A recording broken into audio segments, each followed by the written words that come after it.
Hello friends, welcome to my channel competition well. जैसा हम आपके लिए आज बहुत ही स्पेशल गेस्ट को हमने अपने चैनल पर बुलाया है, मिस साक्षी गुप्ता। तो welcome to my channel ma'am.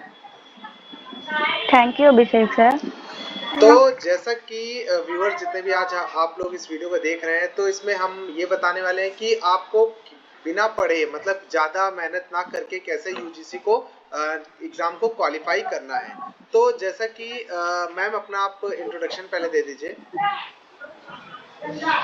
जी, मेरा नाम साक्षी गुप्ता है। हम्म, मैं कानपुर से हूँ। आप ठीक है। पढ़ा लिखा का मतलब ये नहीं कि मैंने पढ़ा ही नहीं है, बिल्कुल कुछ जी भी जी नहीं पढ़ा है। मतलब मैंने सिलेबस ही गो थ्रू नहीं किया, ऐसा नहीं था। जी मैंने पहले पढ़ा था बट एग्ज़ाम के टाइम नहीं पढ़ा क्योंकि मेरे कॉलेज एग्ज़ाम भी थे। इस वजह से मैंने नहीं पढ़ा। पहले 3-4 महीने मैंने तैयारी की थी। तो जी। जब मैंने तैयारी की थी तो मेरे कॉन्सेप्ट क्लियर थे। तो उसके बेसिस पे मैंने एग्ज़ाम दिया था तो मेरा हो गया था। तो जैसा कि इस बार जो आपका एग्जाम था उस पे आपने ज़्यादा फोकस नहीं किया था, पिछली बार की जो तैयारी थी उसी के हिसाब से इस बार आपको मतलब उसके बेस पे यस। आपने इस बार एग्जाम क्लियर कर हम्म। लिया।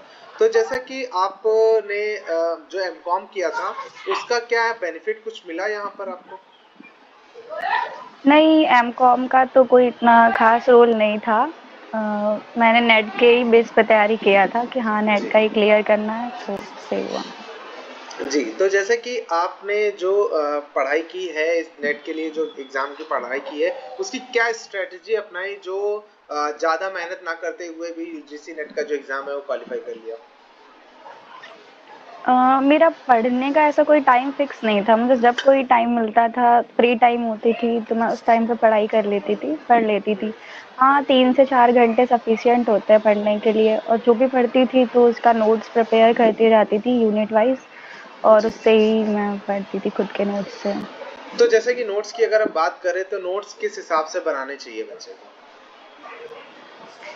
जैसे कि पेपर 1 और पेपर 2 2 पार्ट में डिवाइड होता है। जी तो दोनों में 10-10 यूनिट होती है।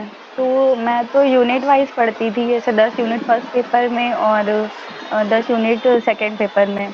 तो यूनिट वाइज़ जैसे फर्स्ट यूनिट हो गई, टीचिंग एप्टीट्यूड हो गया, रिसर्च हो गया, ऐसे करके मैं एक-एक यूनिट कवर करती जाती थी। और ठीक है। जो भी नई चीज़ें होती थी पुराने पेपर के हिसाब से, वो ऐड ऑन करती जाती थी तो पढ़ लेती थी उसको। मतलब ये स्ट्रेटेजी है।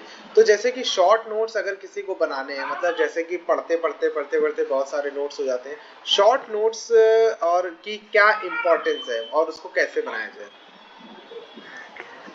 शॉर्ट नोट्स जो होते हैं वो पेपर के टाइम पे ही मेन जो एग्ज़ाम जिस दिन हुआ उसी दिन 2-4 दिन पहले ही काम आते हैं कि उन्हें देख लिया। और जो फुल नोट्स होते थे जो मैं बनाती थी पूरा थ्योरी लिखती थी उसमें, उसके कुछ की पॉइंट्स भी होते थे।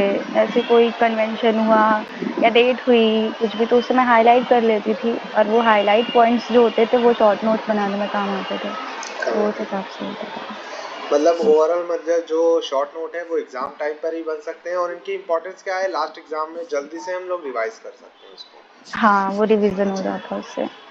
तो जैसे कि आप जब एग्जाम देते हो यूजीसी नेट का, तो क्या चैलेंजिंग पॉइंट है जो आपको चैलेंज करते हैं कि आपको उनको करना ही करना है? ऐसे क्या चैलेंजिंग पॉइंट्स आते हैं आपके सामने? एग्ज़ाम टाइम तो सबसे बड़ा चैलेंज ये था कि एग्ज़ाम टाइम से पहले हो गया था इस बार। अप्रैल जी में डेट थी बट और जब एग्ज़ाम था तो मेरे कॉलेज एग्ज़ाम भी चल रहे थे उसी टाइम पे जी और बीच में नेट का हो गया तो मुझे लगा था ये पढूँ या कॉलेज का पढूँ।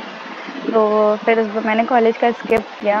नेट पे 2-4 दिन इधर फ़ोकस करके फिर मैंने नेट का दिया। तो सबसे बड़ा चैलेंज इस बार के एग्ज़ाम का तो ये था। अच्छा, जैसे कि एग्जाम के लिए आपने बताया कि एग्जाम थोड़ा पहले हो गया था इस बार, तो ऐसा हो जाता है कि एग्जाम पहले, तो हम लोगों को कितना टाइम पहले अपने कोर्स को कवर कर लेना चाहिए? नहीं तो ऐसा कभी बाई चांस हो गया कि एग्जाम पहले हो तो हम कोर्स भी नहीं कवर कर पाएंगे। हाँ, कोर्स तो ऐसा नहीं है कि आपको पूरा-पूरा पढ़ना है, आपकी 20 यूनिट्स है तो 20 पूरी कवर करनी है। ऐसा नहीं होता है कि अगर आप उनमें से 6 से 7 यूनिट भी कवर कर लेते हैं, तो आपका हो जाता है। जी एक यू अगर हाँ, फर्स्ट पेपर में भी आपने 6-7 यूनिट कवर कर ली और सेकंड पेपर में भी 6-7 यूनिट कवर कर ली, तो ऐसा हो हो सकता जाता है, जो है। आपके चल हाँ।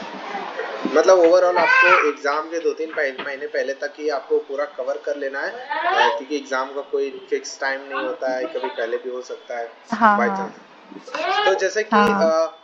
कोचिंग अगर हमें करनी है, क्या मतलब कोचिंग की क्या इम्पोर्टेंस है इस एग्जाम के लिए? कोचिंग करनी चाहिए, नहीं करनी चाहिए?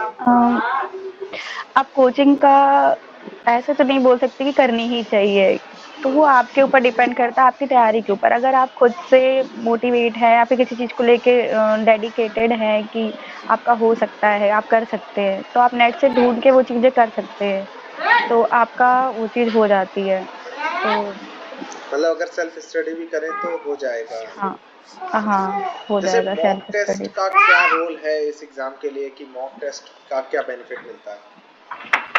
मॉक टेस्ट, हाँ, मॉक टेस्ट से ये है कि आपकी प्रैक्टिस अच्छी हो जाती है और टाइम मैनेजमेंट अच्छा हो जाता है।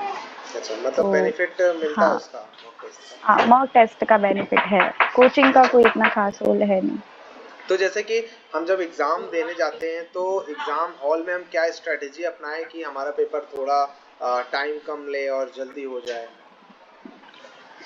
एग्ज़ाम टाइम पे ऐसा पढ़ने के जैसा है कि अगर आप जो चीज़ें कॉन्फिडेंट हैं कि आपको ये चीज़ें आती हैं, तो आपको उन चीज़ों को ही ध्यान देना चाहिए एग्ज़ाम टाइम पे।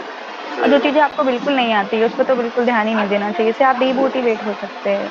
तो जी। मुझे जो चीज़ें आती थी, तो मैंने उस पे ही ध्यान दिया, पढ़ती थी। और एग्ज़ाम में क्या है कि 2 पार्ट होते हैं, जैसे कि एक पार्ट होता है आपका न्यूमेरिकल पार्ट होता है, एक थ्योरेटिकल पार्ट होता है। तो जैसे कि किसी का थ्योरेटिकल अच्छा होता है, तो किसी का न्यूमेरिकल अच्छा होता है, तो उस हिसाब से आप कर सकते हैं पहले। मतलब जैसे कि एग्जाम एग्जाम हॉल में जो आपका पार्ट सबसे ज्यादा स्ट्रांग है उसे आप उठा लें, उसे पहले करें। हाँ, उसे ही करें। जैसे डीआई हो गया, ये मार्क्स गेनिंग होते हैं, डीआई हो गया, पैसेज हो गया, तो जी जी ये दोनों मार्क्स गेनिंग होते हैं। आप इन्हें ही अच्छे से अगर कर लेते हैं, तो आपका फर्स्ट पेपर इससे स्ट्रॉन्ग हो सकता है। जी। तो जैसे कि आपने एग्जाम दिया है, आपने क्वालिफाई भी किया है इस एग्जाम को, तो आपके हिसाब से जो बच्चे नहीं क्वालिफाई कर पाए हैं या आगे जो इस फॉर्म को फिल करेंगे, उनके लिए आप क्या सजेशन करना चाहेंगे, क्या आप उनको सजेस्ट करना चाहेंगे? उनसे मैं यही बोलना चाहूँगी कि आप किसी भी चीज़ को लेकर डिमोटिवेट मत होइए कि हाँ, आपका नहीं हो सकता है, बट हाँ, थोड़ा पेशेंस रखना चाहिए किसी चीज़ को लेकर। और एग्ज़ाम के टाइम पे पैनिक नहीं होना है कि जैसे इस बार भी एग्ज़ाम थोड़ा टाइम से पहले हो गया था, तो कुछ बच्चे पैनिक हो गए थे, ऐसा नहीं होना है। और थोड़ा-सा आराम से पढ़ेंगे, जो चीज़ें आपके स्ट्रॉन्ग पॉइंट्स हैं, उन पे ज़्यादा ध्यान देंगे तो हो जाएगा। हो जाएगा। तो हमारे इसी के साथ सारे क्वेश्चंस फिनिश हो गए हैं, और आपने इतना अपना टाइम निकाल कर हमारे चैनल पर दिया, उसके लिए बहुत बहुत धन्यवाद आपका। वेलकम। Okay, thank you.